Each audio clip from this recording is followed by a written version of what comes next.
I wish I wasn't afraid all the time, but I am. I know this world is screwed up, believe me, I know it better than most. Which is why I wanted to ask if there's anything I can do to help make it right.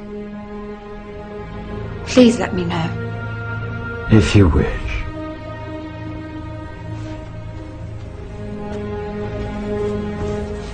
Be very anniversum fifus fisi. By the power of truth, I, while living, have conquered the universe. Personal motto?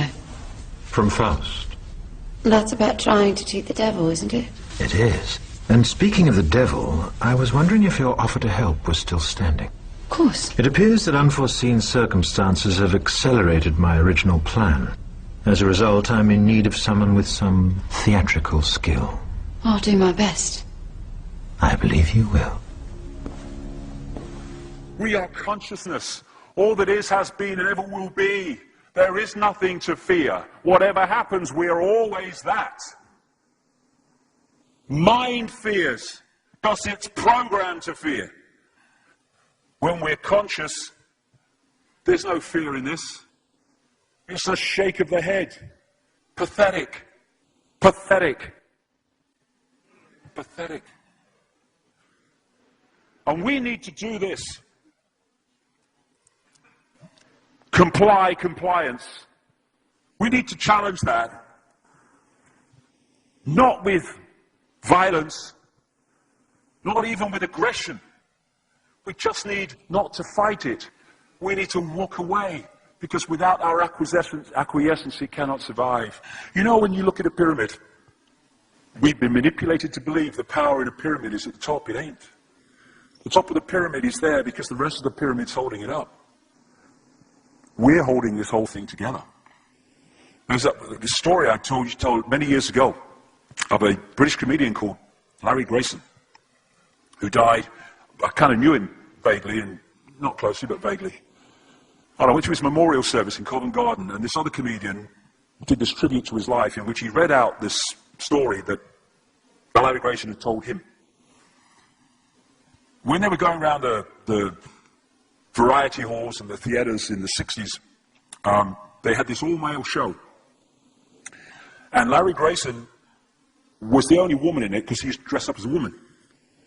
And he said that the end of the show, the last scene, all the sailors, all the men came on dressed as sailors, and they were singing Rule Britannia. You know, Rule Britannia, Britannia rules the waves. Oh, I'm very pleased for you. Okay? And as it built up, Larry Grayson would come on dressed as Britannia with the helmet and the shield, and he would be manhandled up the side of this pyramid to the top for the big finish. And he said one night, he said things seemed to be going rather well. He said, and then I noticed that a sailor in the bottom left-hand corner had got rather a cough. And this cough got worse and worse and worse to the point where the sailor couldn't stay in the pyramid anymore and stepped out of it. Larry Grayson, symbolic of this elite at the peak of the pyramid, ended up in the second row. And the elite, the power center, had done nothing to bring about this. One sailor, the bottom of the pyramid, had got a cough. And the whole thing collapsed. And I listened to that and I thought, my God, yes, that's it. We, the powerless people, are holding the powerful people up there, and they know that. They're terrified of us realizing that. Do you remember that movie, animated movie, A Bug's Life? A Bug's Life with the grasshoppers? And what happened was, there was these ants, an ant island as they called it, and these grasshoppers used to come every year and take all the food, and the ants had to spend a whole year gathering the food together for the grasshoppers because they were terrified of the grasshoppers. And there weren't many of these grasshoppers, and one day they're in their winter quarters in a tree, these grasshoppers, and they've got all the food they need, and someone suggested among the rank and file grasshoppers that they didn't need to go to Ant Island this year because they had all the food they needed. And then out came the leader of the grasshoppers to tell them the facts of life, and the few are going to control the many. It's a wonderful speech. If you ever can see that movie, A Bug's Life, I do recommend it. And he said, basically, They outnumber us 100 to 1. And if ever they figure that out, there goes our way of life. So we have to keep the pressure on, basically. We have to keep them working, so they don't figure out where the real power is. And that's why this network of manipulation works so hard to keep us in these states. Like I said earlier, what are people leaving foreclosed homes for? Foreclosed by banks that have caused the unemployment that lead to them having to leave their homes. Stay there, refuse to leave, make it difficult for them. Expose them for what they are. We make it so easy, the non-compliance. No longer will we just do it because we're told to do it. Is it just? Is it right? Okay, I'll do it. Is it unjust? Is it not right? I ain't doing it. We start to make the decisions on what we will and will not do based on our values and not some imposition from the dark suits. These people are gonna give me, grant me, or grant me not my freedom. I'm all that is. You can't grant me freedom. No one can grant me freedom. I am freedom. It's what I am.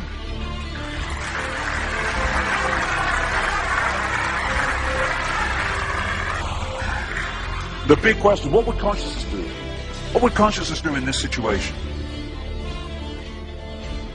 And when we ask that question, it really just changed the way we see the world.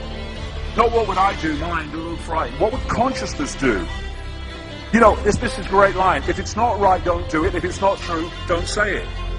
And what would transform this world overnight is if we started doing what we knew to be right in the situations we face, instead of what we think is right for us in the moment. Not what are the consequences for me, or what's the best thing for me, how do I get the best deal out of this? What is right? What is just in this situation? If we started making decisions based on that, the world would transform overnight. These are very simple things. If we want a world of peace, then we need to be peaceful. We don't need to fight for it. We just need to be peaceful, and we'll bring that about. If we want a world of kindness, we need to be kind, and then it will naturally unfold. We don't fight for kindness. As Martin Luther King said, it's a wonderful saying, piece of oratory. Cowardice asks the question, is it safe?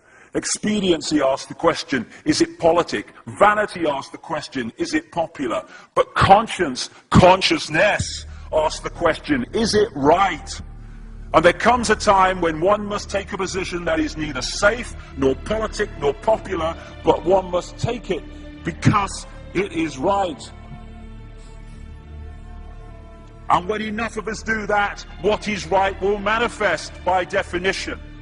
And we're in this position now where this vibrational change, this energetic change is taking place, where we can start cracking these eggshells, where we can start becoming the full magnitude of who we are, where we can be consciousness in the now, using mind to experience this reality instead of being governed by it, turning the key to let consciousness in. We're being offered this opportunity now. No longer can we say we didn't realize who we are, we didn't know we could do that. I was kind of waking up one day, and I saw this earth imprisoned, and I saw this big lock and a key going in and being turned. I went on the internet just very shortly afterwards. I was looking for a picture, not this one, and that's what I saw. The picture I'd just seen in my half kind of sleep. And that's what we're being offered the chance to do now, to turn the master key, or becoming conscious, that will bring an end to this. It's being given to us, we just need to take it. And to take it, we need to say enough. Enough of being enslaved by these people, enough of being enslaved by our manipulated ignorance, enough of being enslaved by the fear of being who we are.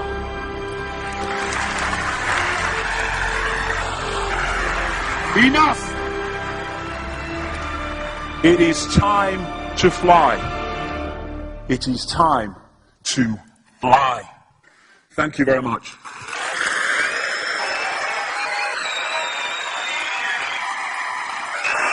Thank you.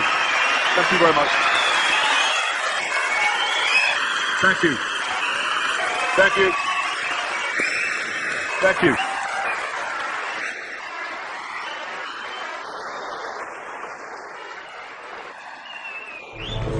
Enemy is approaching fast. Requesting orders. General, what should we do? There's no response from command. Or from party leader Creedy. Stand down! Stand